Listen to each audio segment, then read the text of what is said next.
Reiz kāda jauna meitene autoostā gaidīja savu autobusu. Tas kavējās, tāpēc meitene atradusi, kur apsēsties, izvilka no somas cepumu paciņu un telefonu un sāka surfot internetā.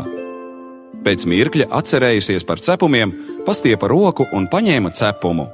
Tad vēl vienu, un tad pēkšņi pamanīja, ka cepumu no paciņas paņem arī blakus sēdošais puisis. Tas nu gan ir nekauņa, padomāja meitene, bet izlikās neko nemanām. Pēc brīža viņa pamanīja, ka pazūd vēl viens cepums, tad vēl viens un vēl. Nu gluži kā kaneļmaizītis no Bokas jaunkundzes palodzes. Nu, ja es nebūtu tik jauka, tad gan es viņam pateiktu, ko par to domāju, nodomāja meitene. Paciņā bija atlicis vēl viens cepums, un pēkšņi puisis pasniedzās, smaidīdams pārlauza to uz pusēm, savu pusi iebāza mutē, bet otru sniedza meitenei. Nē, nu tas jau ir par daudz, nodomāja meitene, un uzmetusi puisim iznīcinošu skatienu, devās uz autobusu. Būtu vismaz pateicis paldies, viņa pie sevis nodomāja, bet tādiem nekauņām jau ne kauna, ne goda. Iekāpjot autobusā, meitenes skatiens somā pēkšņi pamanīja ko neparastu. Kā tas iespējams, domāja meitene. Mēs taču apēdām tos manus cepumus. Manus cepumus? Kā cepumus tad mēs ēdām? Tikai tagad viņa saprata, ka visu laiku cienājusies ar smaidīgā puiša cepumiem. Nu kurš tagad izrādījās nekauņa?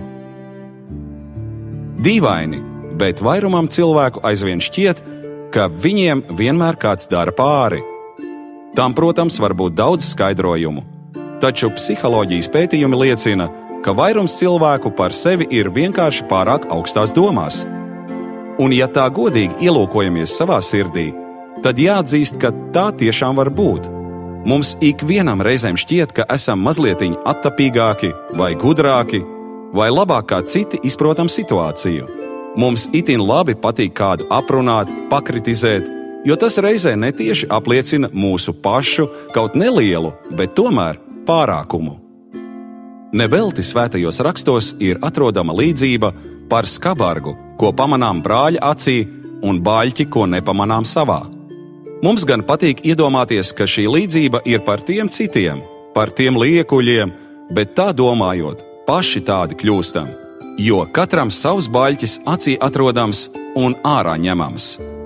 Svētais Jānis Pakāpnieks ir teicis, ka pazemība ir debešķīgs virpulis, kas dvēseli spēj pacelt no grēku dziļumiem līdz debesu augstumiem.